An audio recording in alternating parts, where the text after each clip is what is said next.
You know, man, I didn't think it happened so soon.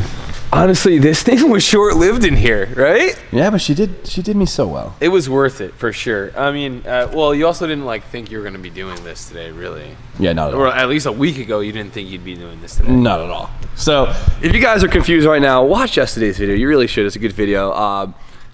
I managed to find the engine I've wanted for this chassis since I got it, and that is the S52. Now, it definitely wasn't on the top of the list of things I wanted to do right now, nor probably what I should be doing right now, but I got hit up by a subscriber, and he gave me an amazing deal on it, and being a car guy, it's a curse. We just can't give up a good deal. Don't pass it up. Don't regret it, all right? Because then you'll regret it. No regrets. Nothing's worse than a regret. So, I told you guys I wanted to haul ass and get this done quick, just because, honestly, the whole swapping process, not fun. Not stoked about it. We've done this before, but the end result is going to be amazing, and we're going to have a blast with this thing in there. I mean, I really can't even imagine what this thing's going to feel like with the new engine in it, because it already rages as is, and I love it, and this is just, I'm rambling. Oh my God, but it's going to be so much fun. Yeah, no, if you guys want to know more about doing a 24 valve swap in an E30, just go back like a couple months. We did everything already. This is the same thing, just a little bit better. Yeah, a lot much better. Well, that's true. Yeah, so we're refreshing that engine, as you guys, I tore apart yesterday's video. All the gaskets come tomorrow. We're going to regasket, but today, to get ahead of ourselves, or, I mean, be on track, we're going to be pulling out the old engine and getting the chassis ready for the new girl, and I'm really excited. So we got a lot of work ahead of us, but it's going to be worth it, so let's just dive right into it. I mean, this is every BMW guy's dream, right? Is the S. Like, to go from an M to an S. Now you're working with something here. All right, let's just start wrenching. All right, get to work. You're supposed to say action.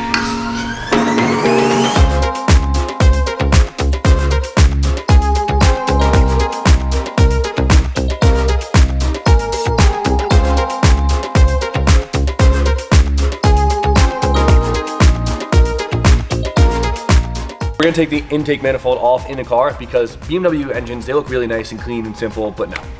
Underneath this thing is a pile of bullshit, so. Damn, you got that. Yeah, I was not, right?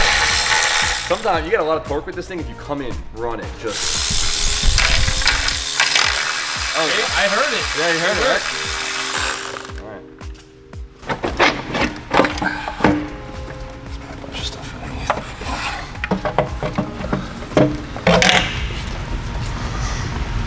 Usually I don't keep track of anything. I'm pretty bad about it. No, we never do. But this engine harness is really, really bad. So just, it's worth the time. What was this?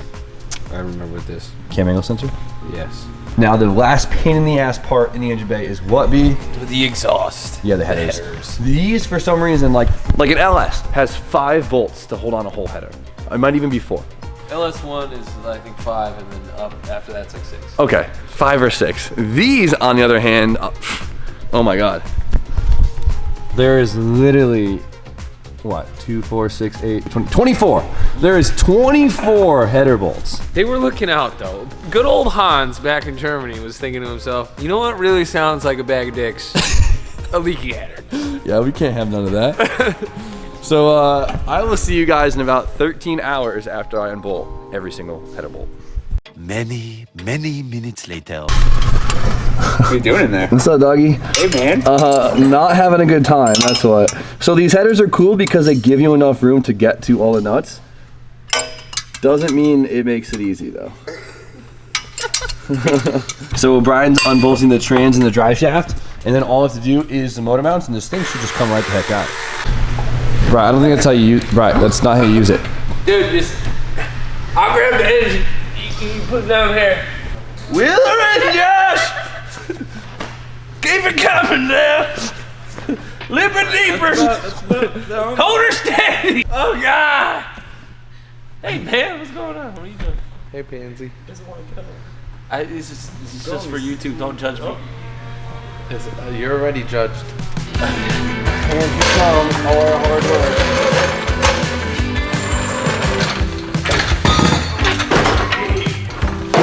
Nice work.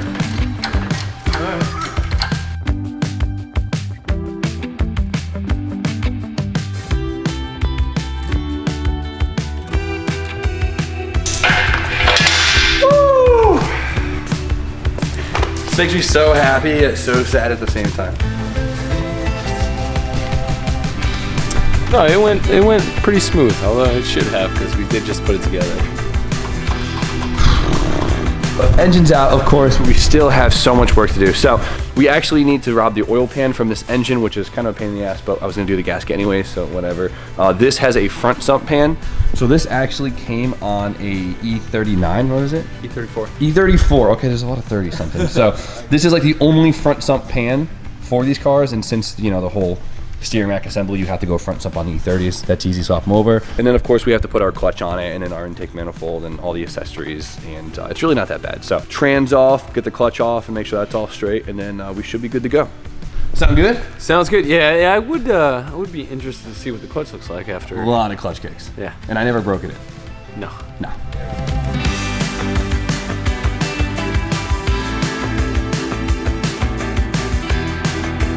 Let's check it out. Oh, not bad.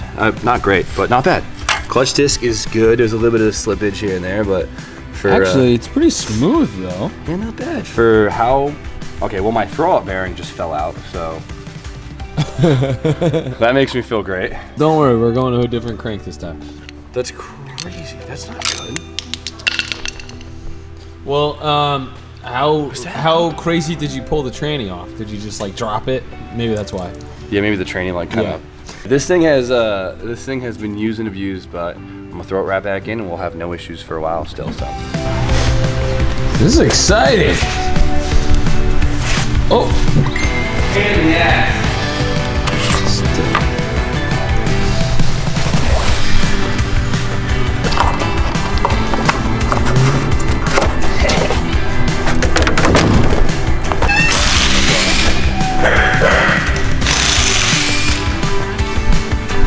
Nice. What do we got?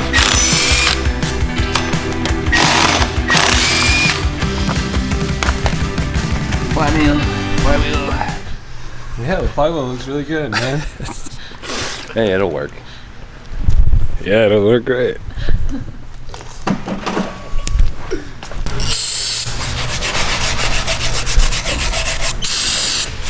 Hey, it works pretty well. Oh yeah, dude, look at this thing shining. You know what's nice though? Like, it's been probably so dirty for so long that underneath the dirt and grease is so clean. Check it out, look at it, it looks painted. It's beautiful. What a difference. Yeah, not bad, right? You know, it's kind of the wrong time of year to be getting your hands coated in spray clean too. Yeah, and I have this nice, ready? Tell me I won't do it. You won't? $50. Woo! Why would you do that for? Ouch. Okay, now it hurts. Disinfected, baby. Oh my god. I love it. That was satisfying. Yeah.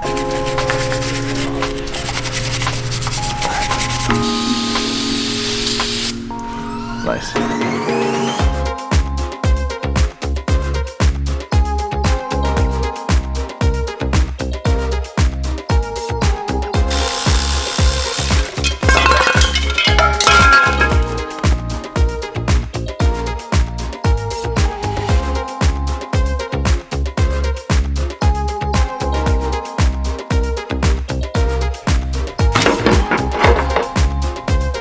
Definitely not the best looking oil I've ever seen in my life. The oil inside the pan definitely doesn't, it's not metally, but it looks pretty gross. But we're gonna send it and cross our fingers that everything's perfectly fine.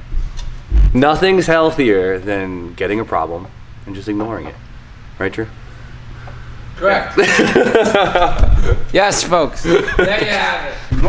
All right, pan's off and the welder's out, which means what, Bri? Dude, you gonna do a pump nut or what? The pump nut. Yeah, so this is a common issue with, I know it's a big issue on the E46 motors. I guess it does happen on the E36 motors also. The oil pump nut. Right here, as you can see, it's literally just a nut. There's nothing preventing it from backing off. And I guess when you rev these out quite a bit, these tend to rattle themselves off. You lose oil pressure, and then You're fucked. So, I didn't do on the last engine because it's not as big of a deal on the E36 engines as the E46 engines, but everyone recommends it. I didn't really care about the M52, so I didn't do it, but I actually care about this motor because it's expensive and I don't want to do it again, so Even through all the research I've done, it seems like the people who have the most common problem is the M54, which is the reason why I haven't done mine yet. But it's worth it. I mean, it's the part. Why not? Yeah, no, exactly. So we're just gonna, if you ever take your oil pan off and you have an M50, M52, S50, S52, any of those 24 valve BMW. If you have one, either weld it, stake it, drill a hole in it, put a wire in it, do something better than what they did. I'm just gonna take the easy route and just. That's what I would do too. I don't even know if this is like steel right here. Oh. That's all we need, boys. We got penetration, boys. We're good to go. All right, so this is the last piece we have to take off until it's only reassembling from here. Now, I haven't been like too happy with what I've seen inside the engine so far, between the oil and the coolant and stuff, but hopefully it looks nice under here. This is to make me feel a little bit better. What the f- is this thing JB welded on? What the hell? I'm not forgetting any, am I? Get a flathead. Oh my god, dude, this thing. Ooh, what did they use? Wood glue? Look at this. Ooh. There we go. It looks pretty good. Oh yeah, no, it looks pretty good. Usually, like, these cams just have like a issue where they score up pretty bad, and people still run them. It's just a BMW thing, and these are actually really clean. So at least the exhaust one. So we have some good news, boys. Very happy. But it's crazy. These valve cover gaskets, they literally turn the plastic when they get old. So gross. All right, so the S52 is fully stripped down, ready to be reassembled tomorrow. All the gaskets should be in bright and early, hopefully. But we'll get this thing fully together tomorrow. I still got to rob a few things off this engine. I got to take the oil pan off, which I'm dreading a little bit. Just, you know, it's always messy. But I also have to rob a few little accessories off this, and we should be good to go. And probably have it all together tomorrow, maybe even drop it in, maybe not. I guess we'll find out. Either way, this thing should be running no issue this weekend. With that, I'm gonna end it. I'm tired. We got a lot done today, so I'm excited. So you guys know the deal. Like, comment, subscribe, stay tuned for more content, and we'll see you guys tomorrow.